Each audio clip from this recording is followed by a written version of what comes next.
High বন্ধুরা, কেমন আছো? আশা করি তোমরা ভালো আছো। তোমরা দেখতে পাচ্ছ এটা একটা অ্যাডভার্টাইজমেন্ট কালকে পাবলিশড হয়েছে স্টাফ নার্স গ্রেড 2। তবে এখানে জানিয়ে দিই কতটা ভ্যাকেন্সি বাড়তে পারে, অনেকেই কমেন্ট করেছো। এই নোটিশের মাধ্যমে আলোচনা করব, কী কী লেখা আছে সব তথ্য তোমাদেরকে জানিয়ে দেওয়ার চেষ্টা করব। ইন্ট্রোডাকশনে কি বলা হয়েছে দেখো, যারা ইন্ডিয়ান সিটিজেন, ঠিক আছে, তাদের জন্য West Bengal staff nurse grade 2টা অ্যাপ্লাই করতে পারবে, ঠিক আছে, এটা বলা হয়েছে। দ্বিতীয় পয়েন্টে কি বলা হয়েছে যে এই যে অ্যাপ্লিকেশন যে স্টার্ট হবে তার ডেট দেওয়া হচ্ছে 13/8/2025, 10টা AM স্টার্ট হবে এবং 3/9/2025 টিল 2 PM এটা শেষ হবে। তবে এখানে আমি জানিয়ে দিই, যখন তোমরা অ্যাপ্লাই করবে ফার্স্ট ডে মানে প্রথম দিন বাদ দিয়ে তোমরা দ্বিতীয় দিন থেকে স্টার্ট করবে, মানে 1 থেকে 2 দিন বাদ দিয়ে তারপরে তোমরা স্টার্ট করবে। কারণ হচ্ছে ফার্স্ট যখন স্টার্ট করবে তখন দেখবে যে অনেক কিছু পয়েন্ট দেওয়া থাকে না বা অনেক অপশন দেওয়া থাকে না, পরে সেটাকে অ্যাড করে আপনার গ্রেড 2টা এটা কিন্তু টেম্পোরারি, ঠিক আছে, এটা কিন্তু টেম্পোরারি বেসিক। কিন্তু তোমাদের জানিয়ে দিই এটা টেম্পোরারি।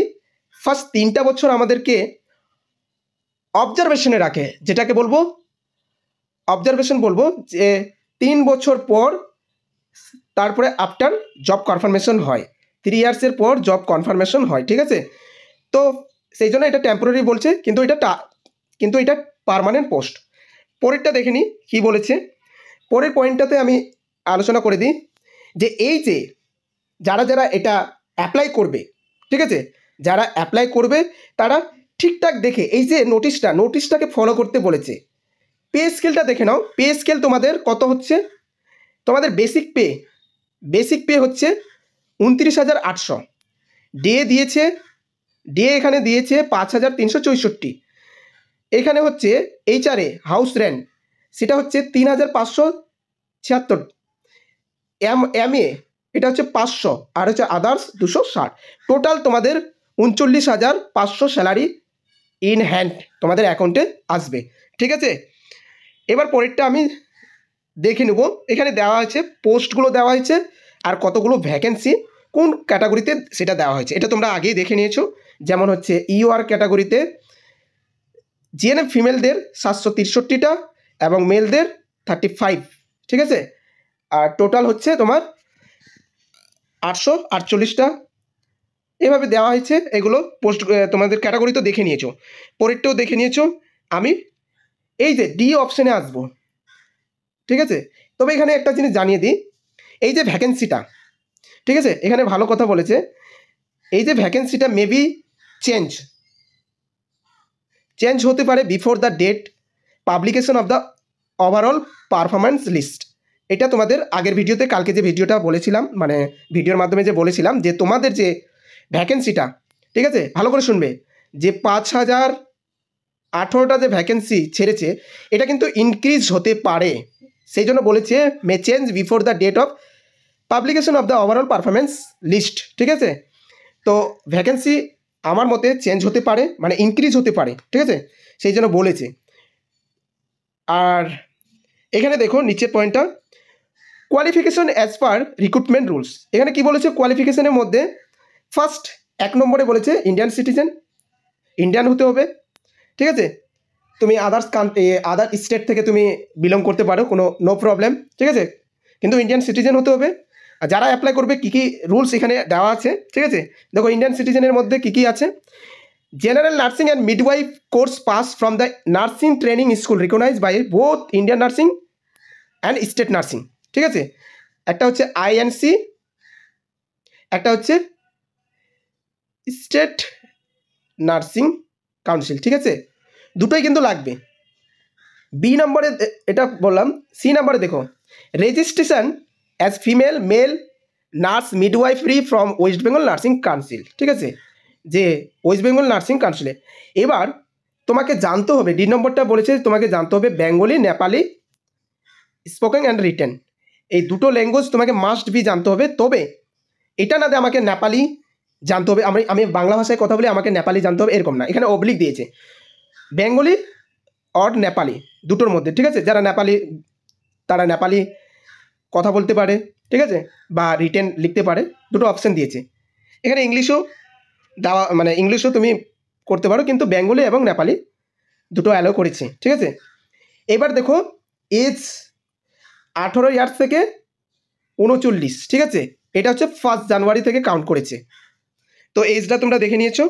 পরের কিছু নোট এখানে দেখাবো, যেটা হচ্ছে তোমার কিছু ডকুমেন্টসের যে ফিল আপ, সেটা তোমাকে এখানে দেখা হচ্ছে। এজ কীভাবে, age proof, date of birth, তারপরে হচ্ছে তোমার father's name, date of birth, এগুলো কিন্তু ঠিকঠাক থাকতে হবে, ঠিক আছে।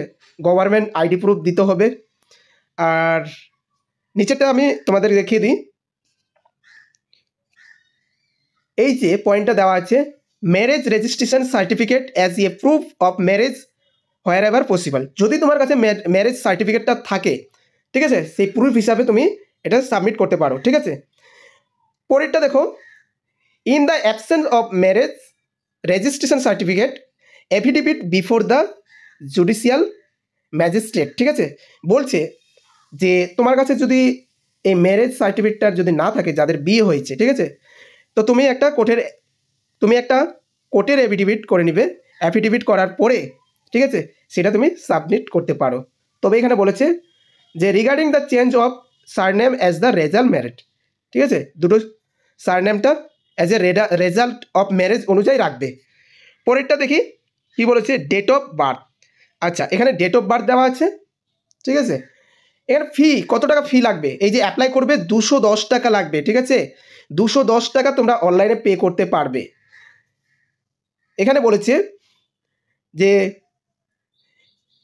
No application shall be consider, ঠিক আছে, আনলেস, আছে না অনেক আনলেস ভাবে অ্যাপ্লিকেশন করে, সেভাবে কিন্তু করা, মানে অ্যাকসেপ্ট করা যাবে না। কেমন আনলেস, এখানে দেওয়া আছে, accepting candidate belonging ST/SC category of West Bengal person with disability, ঠিক আছে, আন্ডার দ্য ডিসেবিলিটি রুল। যাদের এখানে কি বলেছে, ধরে নাও তুমি PWD অ্যাপ্লাই করছো, ঠিক আছে। এবার PWD অ্যাপ্লাই করছো, তোমার থাকবে ডিসেবিলিটি রুল অনুযায়ী, মানে তোমার কাজটা ঠিকঠাক থাকতে হবে। কাজ যদি ঠিকঠাক না রাখো, তাহলে কিন্তু অ্যাপ্লিকেশন কিন্তু রিজেক্ট হয়ে যেতে পারে, সেটাই বলেছে। পয়েন্টগুলো দেখো, যেহেতু এখানে হাইলাইট করেছে, এই পয়েন্টগুলো দেখবে। They no claim for the refund of the fee. এখানে কি বলছে, এই যে টাকাটা তুমি কাটালে, এটা কিন্তু রিফান্ড হবে না, ঠিক আছে, রিফান্ড হবে না। পরেরটা দেখো, এখানে বলেছে যে ক্যাটাগরি অনুযায়ী যে আমাদের যে এজটা ছাড় পাওয়া যায়, সেটা এখানে দেওয়া হয়েছে আনরিজার্ভের জন্য কোনো ছাড় নাই। SCর জন্য ছাড় আছে 5 বছর, STর জন্য 5 বছর, OBC এর জন্য 3 বছর ছাড় আছে, OBC বি জন্য 3 বছর, PWDর জন্য 6 বছর এবং SC PWD 6 বছর। এই যে এগুলো এজ ছাড় আছে, ঠিক আছে। এইটাই হচ্ছে মার্ক ডিস্ট্রিবিউশন। এখানে তোমাদের বলেছিলাম ইন্টারভিউর মাধ্যমে এটা প্রসেসিংটা হবে। বলেছে টোটাল 100 মার্ক থাকবে। অ্যাকাডেমিক মার্ক হচ্ছে 75, 75, এক্সপিরিয়েন্স থাকবে 10 নাম্বার এবং ইন্টারভিউ 15। তাহলে কত হলো এখানে, 75 আর হচ্ছে 10, কত 85, আর হচ্ছে এখানে 85 আর হচ্ছে 15, তাহলে কত হলো 95। 5 নম্বর যে তোমাদের এখানে দেওয়া হয়েছে, সেটা হচ্ছে ডিপ্লোমা ইন নার্সিং ডিপ্লোমা যাদের 1 বছরের করা আছে, তাদের জন্য 5 নম্বর, সেটাও নিচে আলোচনা করব। পরেরটা দেখো, এখানে কি বলা হয়েছে যে হায়ার সেকেন্ডারি এক্সামিনেশন, সেটাতে তুমি 10 দিয়েছে 100-র মধ্যে, এখানে দেখো হায়ার সেকেন্ডারি এক্সামিনেশন, সেখানে 30 দিয়েছে, টোটাল 30, 100-র মধ্যে 30। সেটা কিভাবে ক্যালকুলেশন করতে হবে, সেটা পরের ভিডিওতে তোমাদের জানিয়ে দেবো, ঠিক আছে। 100-র মধ্যে 30, এবার নিজেরা ক্যালকুলেশন করতে পারবে। এখানে দেখো যে জেনারেল নার্সিং মিডওয়াইফারি যাদের GNM এর আছে, রেজাল্ট আছে, সেটা হচ্ছে 40, 40, 100-র মধ্যে 40। তবে এখানে ক্যালকুলেশন করে দিয়েছে, ঠিক আছে। এই ক্যালকুলেশনটা নিচে ভালো করে দেওয়া আছে, এই যে তোমাদের এটা ক্যালকুলেশনটা সুন্দর করে দেওয়া হয়েছে, তোমরা নিজেরাই বুঝতে পারবে, ঠিক আছে, নিচে দেওয়া হয়েছে। এবার নিচে দেখো যে ডিপ্লোমা ইন ক্লিনিক্যাল যেটা হচ্ছে মিনিমাম 1 ইয়ারের থাকে, সেটা কিন্তু 5 নম্বর পাবে। অনেকেই করেছো ডিপ্লোমা, ঠিক আছে, এই যে 2 বছর গ্যাপ থাকলো, কেউ আবার ডিপ্লোমা করে নিয়েছো, তাদের জন্য কিন্তু নাম্বারটা কিন্তু বেড়ে যাবে, ঠিক আছে। আর এখানে দেখো ল্যাঙ্গুয়েজ, এখানে ল্যাঙ্গুয়েজ দেওয়া আছে, ল্যাঙ্গুয়েজ অ্যাসেসমেন্ট। এটা দেখো বেঙ্গলি, নেপালি এগুলোও কিন্তু জানতে হবে। যেটা তোমাদের প্রবলেম সেটাই কিন্তু এখানে বেশি করে আলোচনা করব। এই যে তোমরা বলছিলে এক্সপিরিয়েন্স সম্পর্কে, ঠিক আছে, এক্সপিরিয়েন্স, অনেকে গভর্নমেন্ট, অনেকে প্রাইভেট। দেখো গভর্নমেন্ট অ্যান্ড প্রাইভেট দুটোই একই নাম্বার থাকে, সেম, ঠিক আছে, সেম, কোনো ডিফারেন্ট নেই। 10 নম্বর থাকে এক্সপিরিয়েন্সে, তবে এখানে বলেছে মিনিমাম হচ্ছে 12 মান্থ, ঠিক আছে, মিনিমাম 12 মান্থ। এখানে তো নাম্বারগুলো দেওয়া হয়েছে, লেস দেন 12 তাহলে 0, লেস দেন যদি 24-এর নিচে থাকে তাহলে 2 নাম্বার, ওটাকে কিন্তু 2 বছর ধরা যাবে না, ওটা 1 বছরে কাউন্ট হবে। 36 হলে সেটাকে 4 নম্বর দেওয়া হবে, ঠিক আছে, ওটাকে কিন্তু ওই 3 বছরের কাউন্ট করা যাবে না। তো লেস দেন যেহেতু বলেছে 1 মাস কম হলে হবে না। এবার কথা হচ্ছে অনেকেই বলছে দাদা আমার তো এক্সপিরিয়েন্সটা 2 জায়গা থেকে নেওয়া, তো আমি কিভাবে কাউন্ট করব? যেহেতু এখানে মান্থলি বলেছে, তুমি মান্থ হিসাবে কাউন্ট করবে। ধরো না এক জায়গায় নিয়েছো 12 মাসের, এক জায়গায় নিয়েছো 15 মাসের, তাহলে টোটাল কাউন্ট করবে কতটা হচ্ছে, ওই হিসাবে তোমার কিন্তু এখানে কি বলবো এক্সপিরিয়েন্স নাম্বারটা পাবে, ঠিক আছে। পরেরটা দেখো, পরেরটা এখানে বলেছে যে হায়ার সেকেন্ডারি এক্সামিনেশনের, সেখানে কি বলেছে, বলেছে যে candidate are requested to upload marksheet upload করতে বলেছে, ইনক্লুডিং, এখানে ইম্পর্টেন্ট, সেই জন্য আমি কিন্তু এটা ভিভিআই এটা দিলাম। এখানে কিন্তু প্রবলেম হয় যে ইনক্লুডিং সাপ্লিমেন্টারি মার্কশিট, শুধু মানে যাদের সাপ্লিমেন্টারি আছে তারা কিন্তু সাপ্লিমেন্টারিটাও দিবে অ্যাটাচ করে, ঠিক আছে, এমন না যে সাপ্লিমেন্টারি দিবে না, ইনক্লুডিং সাপ্লিমেন্টারি এখানে বলেছে সেটাও দিবে। If any along with pass certificate of higher secondary examination or it কি বলেছে প্রোভাইডেড সেম। তো এটাও বলেছে যদি তুমি যে হায়ার সেকেন্ডারির যদি সেরকম হয় সেটাও কিন্তু দিতে বলেছে। পরেরটা কি বলেছে, পরেরটা এখানে বলেছে যে candidate are requested generate a single running PDF file containing marksheet including the supplementary.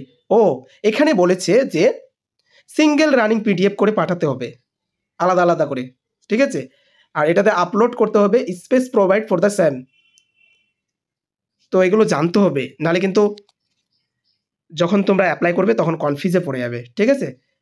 এখানে সুন্দর করে এখানে দেওয়া হয়েছে যে কিভাবে কোনটা কিভাবে আমরা এখানে শো করাবো, ভালো করে দেখো। এখানে যে অবটেন ইন হায়ার সেকেন্ডারি যে লিস্টটা এখানে দেওয়া হয়েছে, এখানে total up to total mark all subject including, তোমাকে বলেছে যে অল সাবজেক্ট, তোমার যদি 6টা সাবজেক্ট থাকে সেই 6টা সাবজেক্টেই তুমি ক্যালকুলেশন করবে হায়ার সেকেন্ডারি, ঠিক আছে, এমন না যে 6টা আছে আমি 5টা সাবজেক্ট করছি, এমন না। All subject including elective additional অথবা additional subject showing in the marksheet, যেটা তোমার মার্কশিটের মধ্যে আছে সেটা পুরোটাই দিতে হবে, 5টা থাকলে 5টা, 6টা থাকলে 6টা, ঠিক আছে। এটা ভুল করবে না যখন তোমরা অ্যাপ্লাই করবে, এটা ভুল করবে না। আর একটা দেখো বড় করে দেওয়া আছে যে all subject full mark including full mark of, এই যে দুটোই দিয়েছে যে তোমার যদি ইলেকটিভ বা এডিশনাল সাবজেক্ট থাকে সেটাও শো করাবে, ঠিক আছে, ফুল মার্কটা শো করাবে।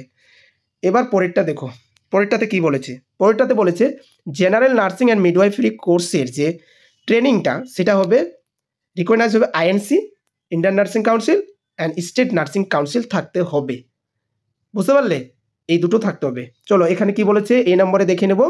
এই নম্বরে বলেছে candidate are requested to upload all year marksheet including supplementary, ওই যেটা আগে বলেছে সেটাই, ঠিক আছে। আর if any along with past certificate of general nursing midwifery course any training school recognise by INC বা স্টেট নার্সিং কাউন্সিল, ঠিক আছে, অ্যান্ড স্টেট নার্সিং কাউন্সিল, এটা দেখাতে বলেছে। প্রত্যেকটাই আমি কিন্তু আলোচনা করছি যেন তোমাদের প্রবলেম না হয়, ঠিক আছে, পরে যেন প্রবলেম না হয়। এখানে দেখো এখানে বলেছে মার্কস অবটেন, যেটা হচ্ছে ইন অল টোটাল সাবজেক্টের যে কারেসপন্ডিং, ঠিক আছে, করসপন্ডিংটা হচ্ছে তোমার পেপারের মধ্যে বা সাবজেক্টের সেটা টোটালটা দিতে বলেছে। General nursing and midwifery course any nursing school বা আইএনসি স্টেট নার্সিং কাউন্সিল, ঠিক আছে, এগুলো তোমাদের ফিল আপ করতে বলেছে। নোটগুলো দেখো, যেটা বললাম যে কীভাবে জিএনএমের যে ক্যালকুলেশনটা করবে, দেখো 44.99% যদি তোমার এর মধ্যে থাকে তাহলে তোমার নাম্বার জিএনএমে পাবে 35 নাম্বার। এবার হচ্ছে 55% থেকে 59.99 এর মধ্যে যদি তোমার নাম্বার থাকে জিএনএমের টোটাল পার্সেন্টেজ, তাহলে তুমি পাবে 36 নাম্বার। এটা হচ্ছে সুন্দর দেওয়া হয়েছে, তোমাদের সমস্যা হবে না। ধরো না তোমার 70% আছে, তাহলে এখানে দেখো যে তুমি কত নাম্বার পাবে। এখানে দেখো তোমার 70% থাকলে তুমি 39 জিএনএমে পাবে। তো এটা ইজিভাবে দেওয়া হয়েছে, ঠিক আছে। পরেরটা দেখো, এখানে বলেছে যে তোমরা ওয়েস্ট বেঙ্গলের যে রেজিস্ট্রেশনটা, ঠিক আছে, সেটা লাস্ট ডেট অবধি তুমি সাবমিট করতে পারবে। ওকে, বি নাম্বারটা এখানে বলেছে যে কলামগুলো ঠিকঠাক করবে। ক্যান্ডিডেট আর রিকোয়েস্টেড ইনপুট যে কলামগুলো সেগুলোতে 100 লিখবে, 100। এটা নিয়ে খুব সমস্যা হচ্ছিল আর রিজেক্টও হয়ে যাচ্ছিল। যখন তোমরা অ্যাপ্লাই করবে তখন তোমরা কমেন্ট করবে বা SMS করবে, অবশ্যই হেল্প পাবে, ঠিক আছে। এই 100 ইনপুট করতে হবে। এই যে এখানে বলেছে 100 ইনপুট করতে হবে, ফিল আপ করতে হবে, ঠিক আছে। Registration as female and male and nurses midwifery from the West Bengal Nursing Council, no mark will be allotted for uploading the aforesaid certificate through the uploading same and mandatory for all. এটা কিন্তু সবারই জন্য বলেছে, ম্যানুয়াটরি বলেছে, এটা ভুলে যাবে না।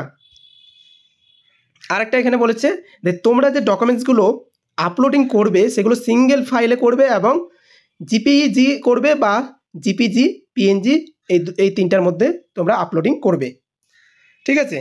এখানে ভালো করে দিয়েছি একটা নোট, ইম্পর্টেন্ট, VBI, এটা কিন্তু মাথায় রাখবে, ঠিক আছে।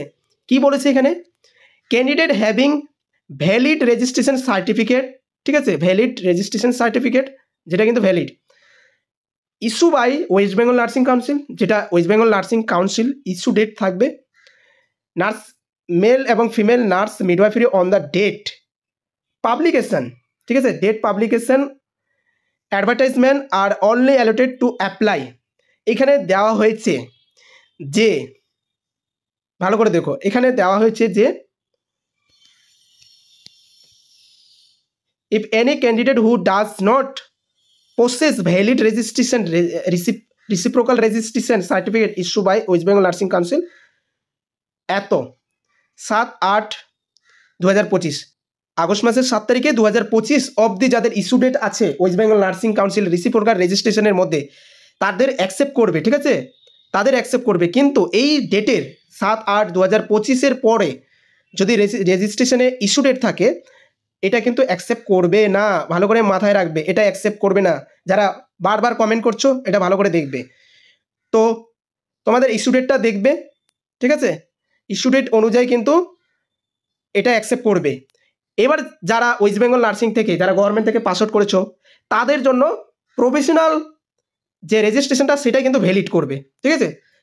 তাদের প্রফেশনাল যে রেজিস্ট্রেশনটা তোমরা হাতে পাবে সেটাই তাদের অ্যাকসেপ্ট করবে, নো টেনশন, ঠিক আছে, সেটা নিয়ে কোনো টেনশন নেই। এবার দেখো একটা 4 নম্বর পয়েন্টটাতে ডিপ্লোমা ইন ক্লিনিক্যাল স্পেশালিটি, যেটা হচ্ছে মিনিমাম 1 ইয়ারের কোর্স, সেটা যদি করে থাকো তাহলে তোমার 5 নম্বর দেওয়া হবে, 5 মার্কস থাকবে, আর সেটা তোমরা PDF করে সেটা আপলোড করবে, ঠিক আছে। এই হচ্ছে মানে অল PDF-এর তোমাদের সমস্ত কিছু ডিটেলসভাবে আলোচনা করছি। আর কোনটাতে নো কোনটাতে এস, এখানে দেখো ভালো করে দেওয়া আছে। এই যে বি নাম্বারটাতে দেখো, in the column additional attempt candidate are requested input no as no detection of mark is there additional attempt, ঠিক আছে। এডিশনাল অ্যাটেম্পে নো করতে বলেছে, পুট নো, যদি as no detection of mark there are additional attempt. যদি তোমরা কোনো সাপ্লিমেন্টারি না থাকে তাহলে নো করবেন, আর যদি সাপ্লিমেন্টারি থাকে সেখানে কতবার দিয়েছো সেটা কিন্তু ওখানে পুট করবে, ঠিক আছে। তো পরেরটা দেখে নিই। এখানে দেখো যে এক্সপিরিয়েন্স, অনেকে কোশ্চেন করেছিলে যে দাদা আমি এক্সপিরিয়েন্স দেখাবো না, আমি কি অ্যাপ্লাই করতে পারবো বা আমার কোনো প্রবলেম হবে? কোনো প্রবলেম হবে না, তোমার এক্সপিরিয়েন্স থাকলে তুমি নাম্বার পাবে, না থাকলে নাম্বার পাবে না, সেটাই বলেছি। ঠিক আছে? তো কোন জায়গাটা তোমাদের সমস্যা হচ্ছে তোমরা কমেন্ট করে জানাবে, সেটা নিয়ে আলোচনা করা হবে। ঠিক আছে? দেখো যেখানে তোমাদের সমস্যা হবে সেখানে তোমাদের সেখানেই কমেন্ট করবে যে আমার এটাতে বুঝতে অসুবিধা হচ্ছে, সেটা নিয়ে আলোচনা করা হবে। ঠিক আছে? আর তো বেশি কিছু না, এটা পিডাব্লিউডি দিয়েছে যে 40 থেকে 50% যদি তুমি লোয়ার লিম্পের ডিসেবিলিটি থাকো তখন পিডাব্লিউডি তুমি অ্যাপ্লাই করতে পারবে। ঠিক আছে? নিচে অনেক প্রসেসিং দিয়েছে, রুলস দিয়েছে। এই হচ্ছে তোমাদের পুরো অ্যাডভার্টাইজমেন্টটা। ঠিক আছে? আর নেই, আছে কয়েকটা ইন্টারাকশান দিয়েছে এখানে। এখানে তোমরা যা কোশ্চেন করছিল দাদা ইন্টারভিউ হবে না এক্সাম হবে, এখানে প্রত্যেকবারেই কিন্তু বলেছে যে এক্সাম হতে পারে। ঠিক আছে? এক্সাম হতে পারে কিন্তু শর্টকাটের জন্য এটা ইন্টারভিউ দিয়ে করা হয়। ঠিক আছে?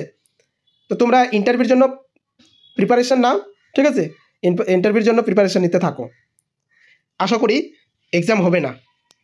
তো এই হচ্ছে তোমাদের পুরো নোটিশটা, অ্যাডভার্টাইজমেন্টটা, যেটা তোমাদের খুব সমস্যা হচ্ছিল। আর তো মনে হচ্ছে না যে কোনো জায়গায় সমস্যা আছে। ঠিক আছে? তো এই হচ্ছে তোমাদের অল নোটিশ। এখানে তোমরা জানো এটা বলেছে application receive any form other than online mode will be rejected. ঠিক আছে? রিজেক্ট হয়ে যেতে পারে অ্যাপ্লিকেশানটা, যে আদার অনলাইন মোড অন্যান্য প্রসেসিংয়ের মাধ্যমে করলে, এগুলো এই যে লিস্টটা দিয়েছে অ্যাডভার্টাইজমেন্টের মধ্যে, এগুলো ছাড়া নিজের মতো করে করলে তোমার অ্যাপ্লিকেশানটা রিজেক্ট হতে পারে। ঠিক আছে? তো যাই হোক, ভিডিওটা অনেক বড় হয়ে গেছে, পুরোটা দেখার চেষ্টা করবে। ভিডিওটা ভালো লাগলে অবশ্যই লাইক করবে, কমেন্ট করে জানাবে কোন জায়গায় তোমাদের সমস্যা হচ্ছে, বুঝতে পারছো না। ঠিক আছে? চলো ভিডিওটা এখান থেকে শেষ করছি।